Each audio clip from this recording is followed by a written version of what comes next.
Welcome to the Tech Show. I'm Stacy Rush, and this week we're talking about food and how technology has changed the way we eat, for better or worse. So get ready while we dish up this edition of the Tech Show.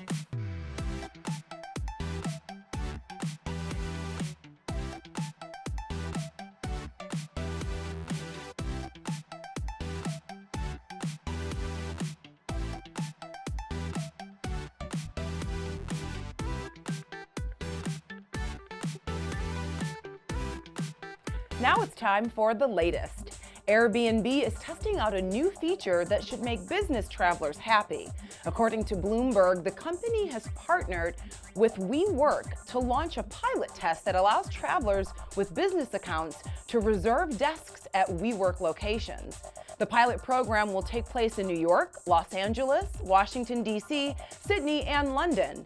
Airbnb corporate users who book a room in one of these cities will be able to reserve a spot at the closest WeWork location to their rental. This, along with its business travel ready search filter, are part of Airbnb's latest strategy to steal business travelers from traditional hotel chains.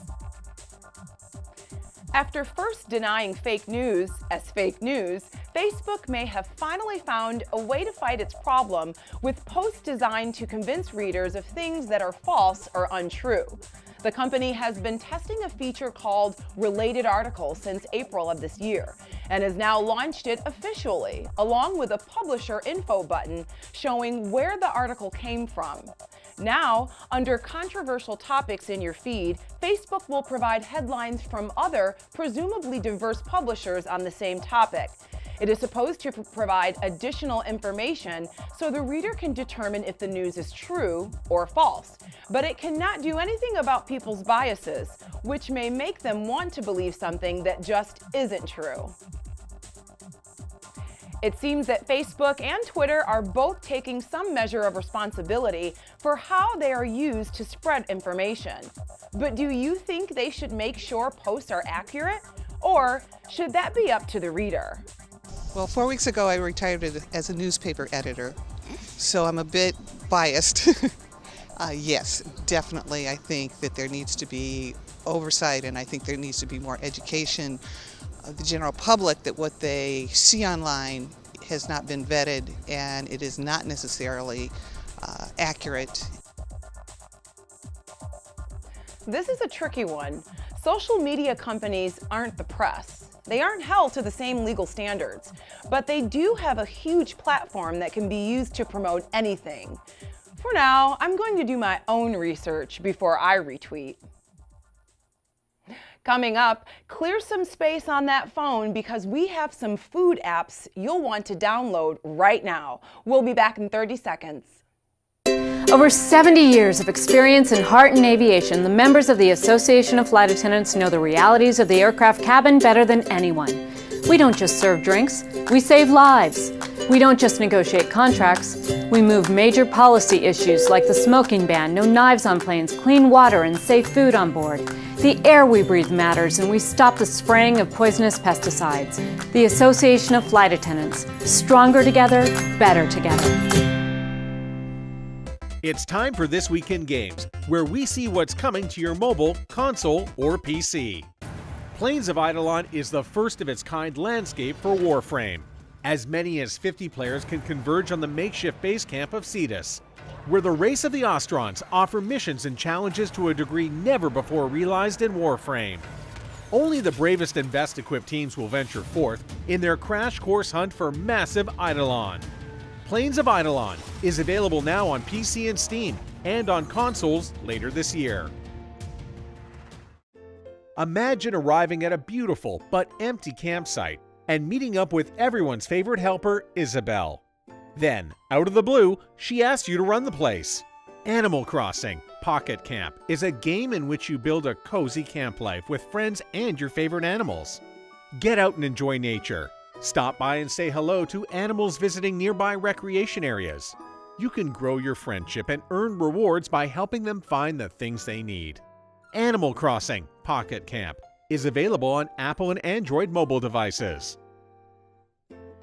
That's it for This Week in Games. Stay tuned for more of the Tech Show. How can you pick the gifts that are sure to please? Of course you want to match the gift with the giftee's interest, but one way to do that is to take Andrea Smith's advice, as she shows us some of the hottest trends. Hi Andrea, what's the first step to making my home smarter? Looking for the hottest trends in smart homes that also make great gifts? You'll need strong Wi-Fi that reaches every spot in your house and that doesn't stop and start when everyone's using it.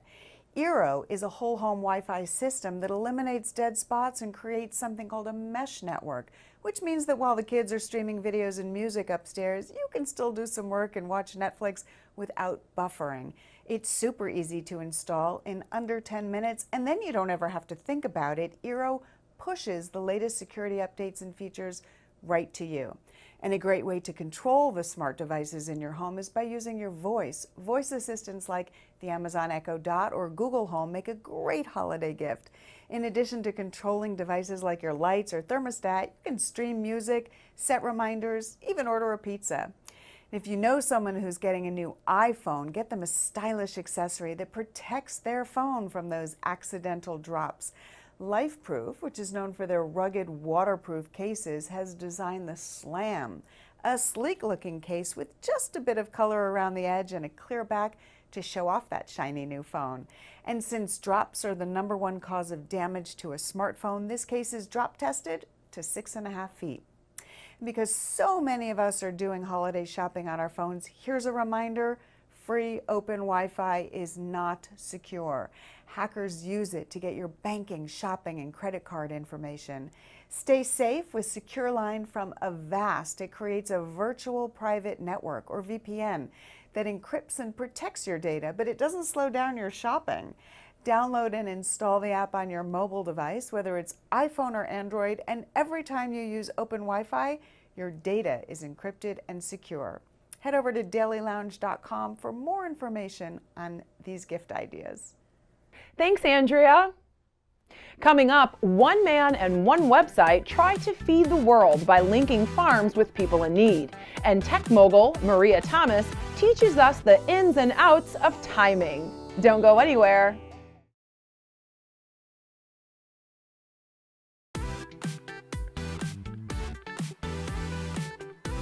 Welcome back to this yummy edition of the Tech Show. Not all of us can just whip up a gourmet meal with a couple sharp knives and an open flame. As we start to think about holiday get-togethers, here are some things to fancy up your kitchen in this week's Home Tech. Want to be that parent that totally killed the breakfast after the kids' sleepover? The Pancake Bot will draw a perfectly customized pancake that will make you the talk of the neighborhood. Enter the picture or design you want, which can range from a cartoon character to an animal or even a logo. Pour the batter in the bottle and watch it go to work. It might not be essential to your everyday meals, but it will make your friends eager to come over for brunch. If you think a smart kitchen should include being able to cook with a laptop, you'll love the Heinz Beans-A-Wave. It claims to be the smallest microwave in the world, able to cook a cup of beans via the USB port of your computer. At the moment, a single serving of beans is the only thing it makes, but I'm sure updates are coming. And you can't forget about upgrading your trash can. The Genie can has a barcode reader on it, so as you throw away an empty cereal box or a can of tomatoes, your trash can add that item to your shopping list and remind you to get more. The new drop scales will have you baking like a pro in no time. You simply select your chosen dish from the app's recipe book, and these connected scales will help you put together the exact ingredients to make your bake a great success without searching for missing measuring spoons. The recipes are all one bowl affair, so less washing up after, and the app will even offer up smart substitutions if you haven't got quite enough of one ingredient. And now that you've baked your treat, HapaFork will let you know if you eat too fast or too much. This smart fork helps you monitor and track your eating habits using slow control technology, and you can observe your behavior over time. Yes, cutlery that judges you.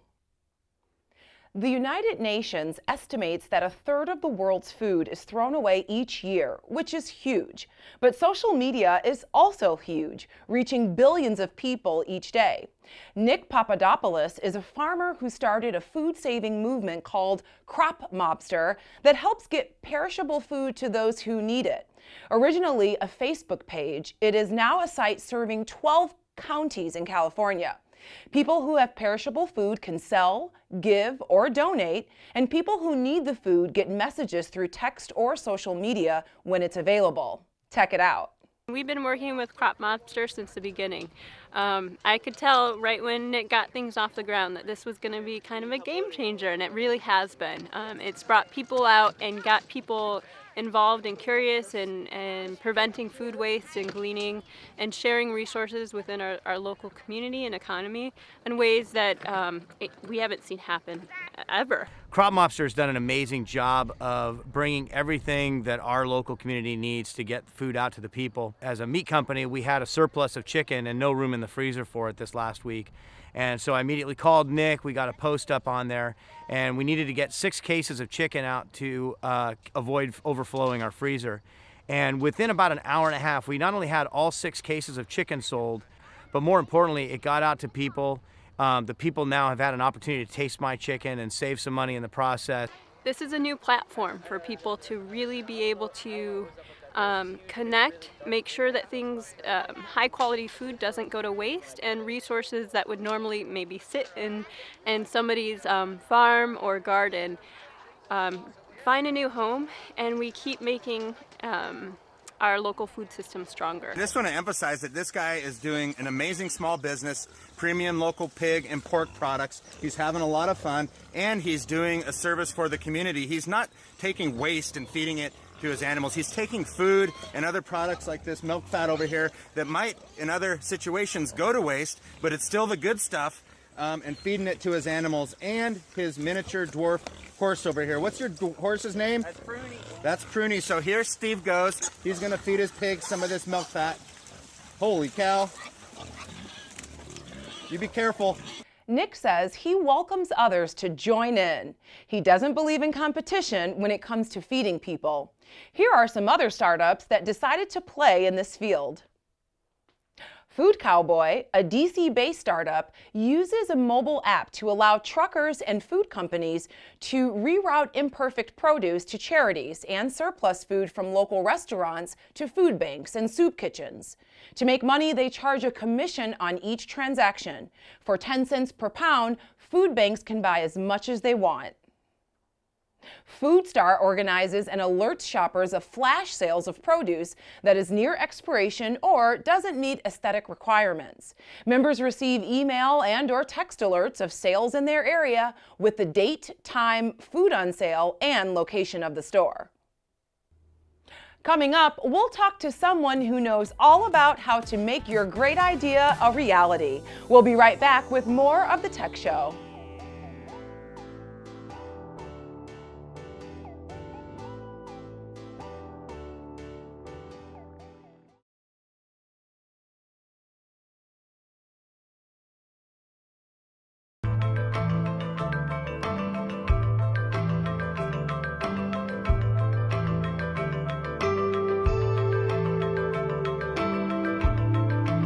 What you do is first dip a disposable cartridge, which can easily be removed and attached to the core device in the water you wish to test. Then you just pull out an app on your phone and check your status, and it looks like the water in this container is safe. So that's just a very simple, about like 10 to 15 second process.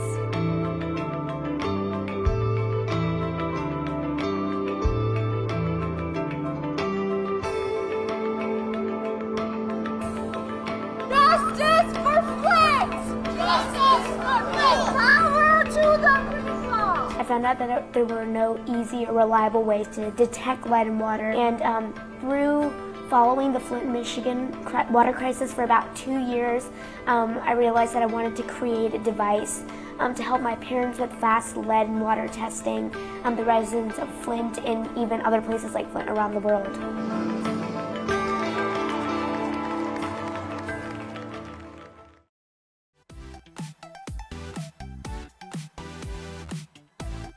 Welcome back. Crop Mobster and all the others started out as ideas that entrepreneurs took over the finish line. Today, we have former Etsy CEO and startup angel investor Maria Thomas here to talk about how that really happens. Thanks for coming, Maria. Thanks for having me, Stacy. It's great to be here. You've joined several startups early in their trajectories. Which tech trends are you following now? Sure, following several tech trends now. I started my career in e-commerce at Amazon.com, so I still follow e-commerce. And even though it's 22 years old, there's still a lot of exciting things happening in e-commerce. Take Amazon, for instance. Just the other day, they announced that they might be delivering your groceries to your car trunk as a result of having smart license plates and being able to track exactly where your car is. So e-commerce is certainly still in its early stages, although 22 years old. Another big trend I'm following, I like to call big data of me. And by that, I'm talking about the intense personalization that we experience with digital technologies combined with the Internet of Things. So sensors everywhere in our homes, in our cars, on our bodies, and the result of that data collection being about me, therefore services and products that can come to us which are highly personalized. So take beauty, for example. Today we go into a drugstore or beauty store and we get a foundation. We pick from a selection of colors. In the future, I think we will be using our smartphones to take pictures of our face and have a custom blended color just for us. I love that. What was most surprising to you in your involvement in and observation of startups? There's been a lot of surprises along the way. First of all, my path has not been linear. I've been involved in e-commerce, in digital media, in smart home technology. But just to say a couple of examples, I think one of the biggest surprises is the critical importance of timing. We think about entrepreneurs and startups and we think about, gee, you have to have a great idea. You have to have a wonderful team to execute that idea. You have to have funding to be able to afford to execute the idea. And all of those things are necessary conditions. But what I think people sometimes forget is that market timing is also critically important. So a couple of examples, Uber, Airbnb, big brands that we talk about today, they came about just after the crash of 2008. And I think that they were great at taking nothing away from their great ideas or superb execution.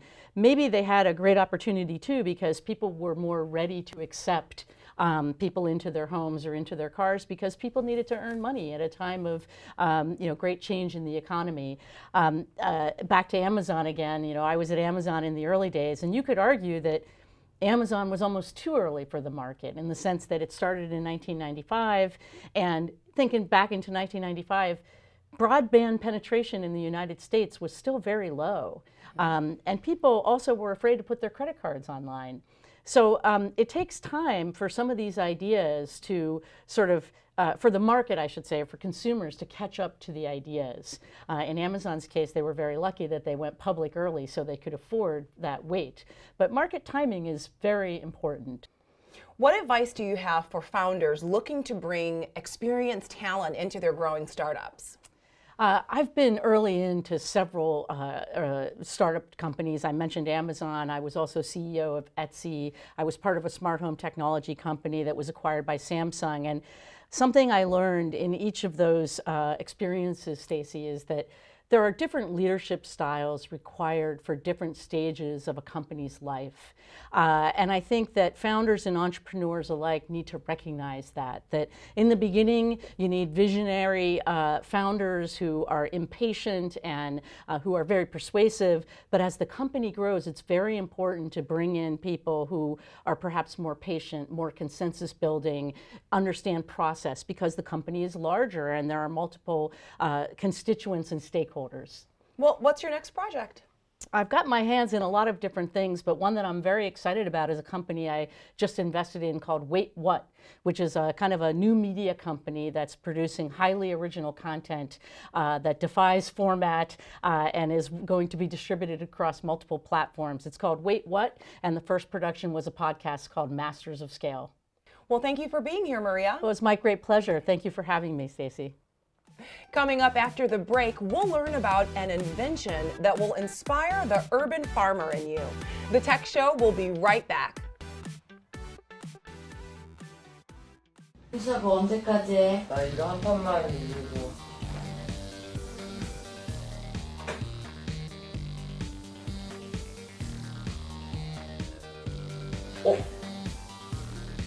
진짜 나 안아줘.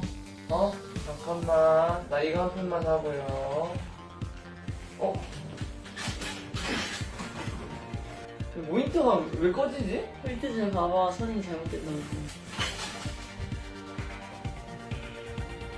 아, 알았어. 뭐죠? 이게 파워 케이블이 덜 꽂혀있어. 이거 볼게. 아이씨.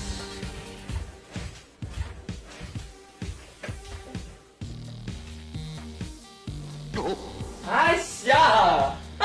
너 꽂지, 너. 아! 야! 어쩐지 모니터 계속 꺼지더라. Now it's time for Take My Money, where this week we look at the paper pot, which may inspire you to finally start that garden. Check it out.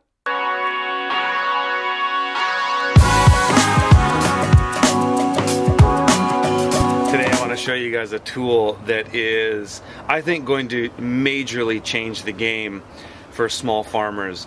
This is the paper pot transplanter, and my mind is totally blown by this thing. You're gonna save probably 300 hours a year. That's insane. So this will save me hours in the backyard and probably save the world. Paper pot, go ahead and take my money. Thank you for joining us this week. Follow us at the Tech Show TV and join the conversation. We'll tech you later.